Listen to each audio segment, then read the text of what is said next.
స్వాతంత్రం వచ్చిన తర్వాత తెలంగాణను మించి ఒక దశాబ్ద కాలంలో ప్రగతి సాధనలో ఎక్కడా లేదు, ఏదీ లేదు.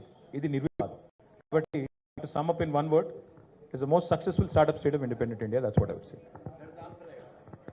Thank you sir. Just minute please, be discipline. నేను అడిగిన దగ్గర ఎవరు అడగకండి క్వశ్చన్, ఇచ్చినప్పుడే తీసుకోండి. జస్ట్ మినిట్ బాస్, నేను అడిగిన దాకా ఎవరు అడగకండి ప్లీజ్. నా చేతిలో లెట్స్ బీ డిసిప్లిన్. కేటీఆర్ గారు, మీ పార్టీ కనబడుతుంది. ఎందుకంటే ఉద్యమ సమయంలో మీరు హింస అనేది లేకుండా ఉండాలి అని ఒక పందాతో వెళ్ళారు. కానీ ఇప్పుడు బాల్కా సుమన్ లాంటి వాళ్ళు మిలిటెంట్ విధానమే మాకు కావాల్సింది ఒక ప్రకటన చేశారు. సెకండ్ క్వశ్చన్, మీరు అధికారంలోకి వస్తే ఫ్యూచర్స్ని రద్దు చేస్తారా? 2 క్వశ్చన్లు అడిగారా?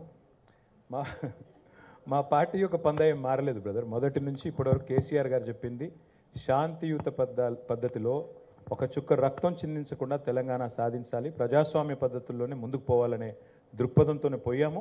అట్లాగే ఈరోజు కూడా ఉన్నాం. సరే, బాల్కా సుమన్ గారు మాట్లాడిన మాటల గురించి మీరు అడిగారు. బాల్కా సుమన్ గారి గురించి మాట్లాడిన మాటల గురించి అందులో ఏం అనుమానం ఏం లేదు. వారు డెఫినెట్గా పొరపాటుగానే మాట్లాడారు. అందులో ఏమాత్రం మీకు అనుమానం కూడా అక్కర్లేదు. మిలిటెన్సీ స్పిరిట్తో పనిచేయాలన్నారేమో కానీ మిలిటెంట్ పోరాటాలు చేయాలన్నారని నేను అనుకోవట్లేదు. ఒకవేళ అనింటే అది తప్పు, ఒకవేళ ఆయన అనింటే అది 100% తప్పు. దానిలో ఏకీభవించే సమస్య లేదు. కానీ రెండో మాట నేను అడిగేది బ్రదర్, సరే బాల్కా సుమన్ గారు ఆ మాట అన్నారని చెప్పి ఆయన తీసుకుపోయి జైల్లో పెట్టారు. నేను అడుగుతా ఉన్నా రమేష్ గారు, మీరు క్రైమ్ బీట్ కూడా చూశారు ఇదివరకు. ఒక మాజీ ఎమ్మెల్యే, ఇప్పుడు ప్రస్తుతం కాంగ్రెస్లో ఉన్నారు ఆయన, హరీష్ రావు గారి క్యాంప్ ఆఫీస్ని తగలబెడతా అన్నాడు, దాడి చేశారు. కేసీఆర్ గారి గజ్వేల్ క్యాంప్ ఆఫీస్ని తగలబెడతా అన్నాడు. ఆయన మీద కనీసం కేసు అన్న పెట్టారా? అట్లాగే ఇంకో ఎమ్మెల్యే, జడ్చర్ల ఎమ్మెల్యే గారు, అక్కడ ఒక ఫార్మా కంపెనీ ఉంటే దాన్ని తగలబెడతా అన్నాడు. ఎమ్మెల్యే గారు, సిట్టింగ్ ఎమ్మెల్యే, బాల్కా సుమన్ మాజీ ఎమ్మెల్యే. ఏం యాక్షన్ తీసుకున్నారు? అట్లాగే ఎమ్మెల్యే గారు చేయి నరికేస్తానో ఏదో అన్నాడు. ఏం యాక్షన్ తీసుకున్నారు? నేనేమంటున్నా అంటే, జస్టిస్ అయినా లా అండ్ ఆర్డర్ అయినా సెలెక్టివ్గా ఉంటే కుదరదు. బాల్కా సుమన్ మాట్లాడింది తప్పని మీరు భావిస్తే, మరి ముఖ్యమంత్రి గారు స్వయంగా అన్నారు కదా మా జెండా దిమ్మెలు కూల్చాలని, అది హింస కాదా? ఎవరు ముఖ్యమంత్రి గారు ఆ మాట అనడానికి? రాష్ట్ర ముఖ్యమంత్రి, హోంమంత్రి స్వయంగా బీఆర్ఎస్ జెండా దిమ్మెలు కూల్చండి అని పిలుపునిస్తాడా? మరి అది కేసు పెట్టరా ఆయన మీద?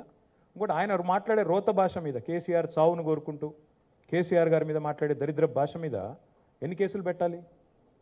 కాబట్టి కేవలం బాల్కా సుమన్ మాట్లాడిన దాన్ని ఒక ఫ్రేమ్లో చూపెట్టి మరి కాంగ్రెస్ నాయకులు బారా ఖూన్ మాఫ్ అంటే అది కుదరదు.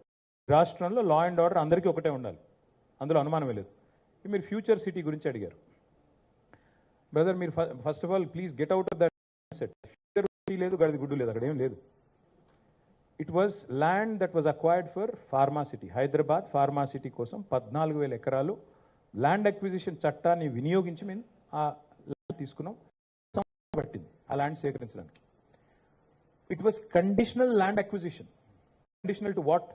Conditional to setting up pharma park, pharma units. ఇవాళ ఫార్మా సిటీ లేదు, ఏమీ లేదు.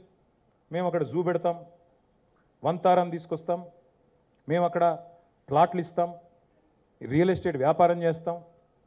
భయ నేనేమంటున్నా అంటే, జర్నలిస్టులకు ఇళ్ల స్థలాలు ఇవ్వాలన్న ప్రేమ ముఖ్యమంత్రి గారికి ఉంటే మంచిర్యాలలో ఇవ్వండి, బుద్ధివేల్లో ఇవ్వండి, బ్రహ్మాండమైన జాగాలు ఉన్నాయి, ప్రభుత్వ స్థలాలు ఇవ్వండి, మేమెందుకు వద్దంటాం? మేము జర్నలిస్టుల విషయంలో, మీరు ప్రెస్ క్లబ్లో ఉన్నాను కాబట్టి మీరు ప్రత్యేకంగా మొత్తం మీరే ఉన్నారు.